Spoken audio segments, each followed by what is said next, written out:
সর্বশক্তিমান ঈশ্বর, ন্যায়বান ও করুণাময় পিতা, আমরা তোমার সামনে নত হৃদয়ে আসি তাদের জন্য যারা নির্যাতন, দমন ও অবিচারের শিকার।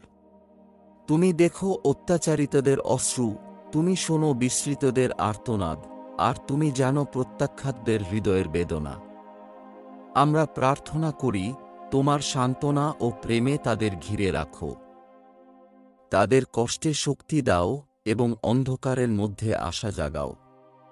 তুমি তাদের ঝড়ের মাঝে আশ্রয় হও, রাত্রির আঁধারে আলো হও, এবং যখন সব হারিয়ে যায় মনে হয়, তখন তাদের ভরসা হও।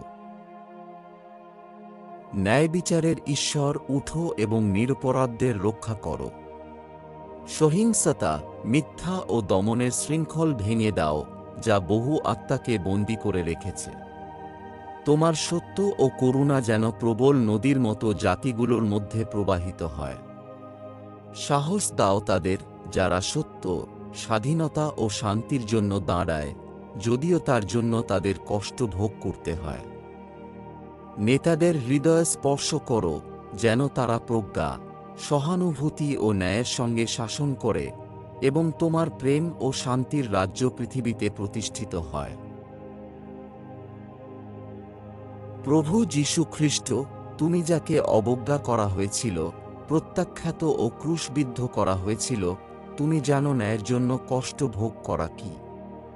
তোমার সেই সন্তানদের স্মরণ করো, যারা তোমার নামের জন্য নির্যাতিত হচ্ছে।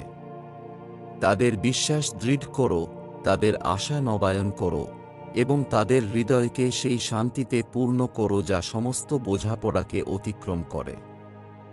তাদের শেখাও যেন তারা তাদের শত্রুদের ভালোবাসে এবং নির্যাতনকারীদের ক্ষমা করে, যাতে মন্দকে সৎকর্ম দ্বারা জয় করা যায় এবং তোমার নাম মহিমান্বিত হয়।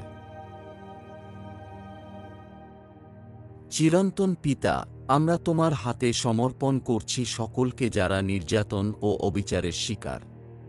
তোমার চার্চকে কষ্টভোগীদের আশ্রয়স্থল করে তোল, নির্বাকদের কণ্ঠস্বর করে তোল, এবং এই অন্ধকার পৃথিবীতে আশার আলো করে তোল।